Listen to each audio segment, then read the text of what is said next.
El síntoma es un concepto muy importante en psicoanálisis y es desarrollado tanto por Freud como por Lacan. Partiendo de Freud, ¿qué dice del síntoma? El síntoma va a ser el indicio de un proceso patológico. Para Freud, el síntoma es el resultado de un proceso represivo. Se recuerda que la represión parte del yo, quien, por encargo del superyo, evita acatar una moción pulsional incitada en el ello. Entonces, el síntoma desde Freud va a ser definido como indicio y sustituto de una satisfacción pulsional interceptada. El mecanismo de represión puntualmente lo que hace es expectorar de la conciencia una representación inconciliable. La desaloja y la lleva al inconsciente, por eso no se recuerda. Y el monto de afecto que está ligada a esa representación desalojada va a tener tres destinos. O bien, el monto de afecto va al cuerpo, con lo cual se generaría una neurosis histérica bajo el proceso de conversión, o bien el monto de afecto se encadena a otros pensamientos, con lo cual se promueve una neurosis obsesiva bajo el proceso de desplazamiento, o bien el monto de afecto es proyectado a un objeto, a un lugar, a una situación externa al sujeto, y ahí estaríamos hablando de una neurosis fóbica. Asimismo, Freud va a diferenciar el síntoma de la inhibición y la angustia. La inhibición la va a describir como una limitación normal de las funciones yoicas que no se realizan porque si no se generaría angustia. La angustia es definida como una señal frente a una situación de peligro que está relacionada con el trauma de desvalimiento y de abandono primario. Entonces, para Freud, el síntoma es un proceso, un indicio de un proceso patológico. La inhibición es una limitación normal de las funciones yoicas y la angustia va a ser la señal de una situación de peligro. El síntoma en Freud va a estar enmarcado dentro de lo patológico, de un indicio, pero patológico, que es el resultado de un conflicto intrapsíquico, producto de una satisfacción pulsional que no se llegó a realizar. Eso es lo que vendría a ser el síntoma para Freud. Para Lacan, el síntoma de entrada es goce. Él lo va a definir como goce. El goce en Lacan está más relacionado con una satisfacción displacentera. Se recuerda que para el psicoanálisis hay satisfacciones placenteras y displacenteras. Comer un chocolate genera placer. Comer 2 chocolates genera placer. Comer 70 chocolates ya no es placentero. Estar en el hospital no es placentero. Entonces, para Lacan, todo lo que esté en el campo de la satisfacción displacentera que exceda al principio de placer es goce.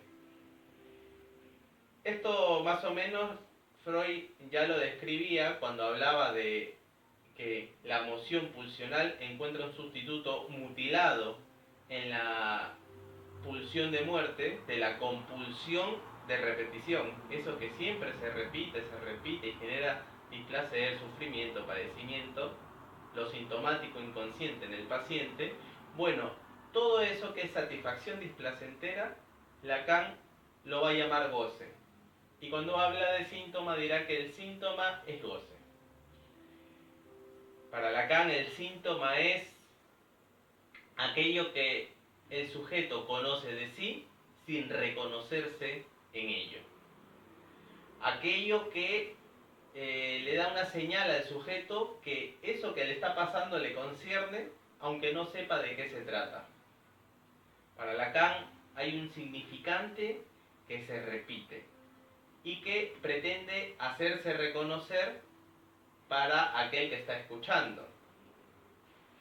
Aquel significante que se repite da cuenta para Lacan de un goce que ha quedado fijado. El sujeto ha quedado fijado a un goce repetitivo que de alguna forma lo aleja a el deseo inconsciente que lo habita. Impide la realización, la puesta en acto del deseo inconsciente que habita en el sujeto, porque ha quedado fijado a un goce. El síntoma para Lacan es una manera de gozar, y cuando el síntoma se articula con el saber, pasa a ser síntoma de análisis, que se expresa en demanda. Con lo cual, en ese momento, digamos que el analista da cuenta de un significante que se repite y es la manifestación de un modo particular del sujeto de gozar y que está relacionado a su vez con una satisfacción displacentera que es parte del padecimiento y parte del sufrimiento en el síntoma.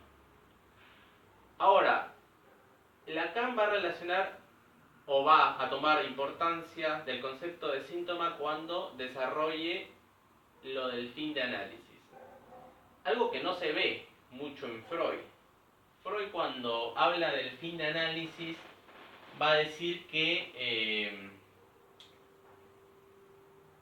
el gobernar la pulsión es imposible y que es un aspecto simplemente teórico, que en la práctica lo cuantitativo de lo pulsional hace y genera un obstáculo a la tarea analítica, que se podría decir que el análisis llega a terminar cuando de alguna forma el espacio promueve las condiciones psicológicas necesarias para que se ponga en puesta las funciones yoicas del paciente. Es decir, cuando de alguna forma en el paciente se le incita a un cambio de posición frente a la represión primaria y a la castración. Lacan a ello, a este concepto de cierre de análisis de Freud le va a dar una vuelta más, incluyendo el concepto de síntoma. Y va a decir de que hay algo incurable en el síntoma, pero ello no significa que el análisis sea interminable, sino de lo que se trata es que de alguna forma se pueda conocer algo singular del síntoma del paciente, una particularidad de su síntoma, y que el paciente tome posición frente a esto que quizás sea incurable. El análisis en ese sentido no va a buscar ni ideales ni un saber, sino un hacer. Un hacer con aquello que jamás va a poder curar.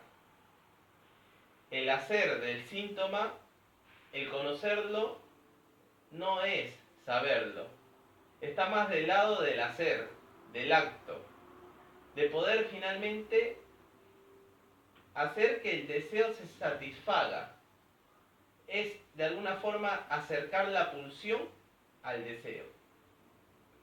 El análisis pretende de alguna forma transformar el deseo y su relación con la pulsión en la realización de un acto. El análisis apuesta en que el paciente, más que sepa de su síntoma, que haga con su síntoma. Apuesta en un hacer, en una realización en acto, en un cambio de posición subjetiva de goce, bien, que está inmerso, fijado, y que pueda responder desde otro lugar subjetivo a la falta estructural, a la angustia y a la castración.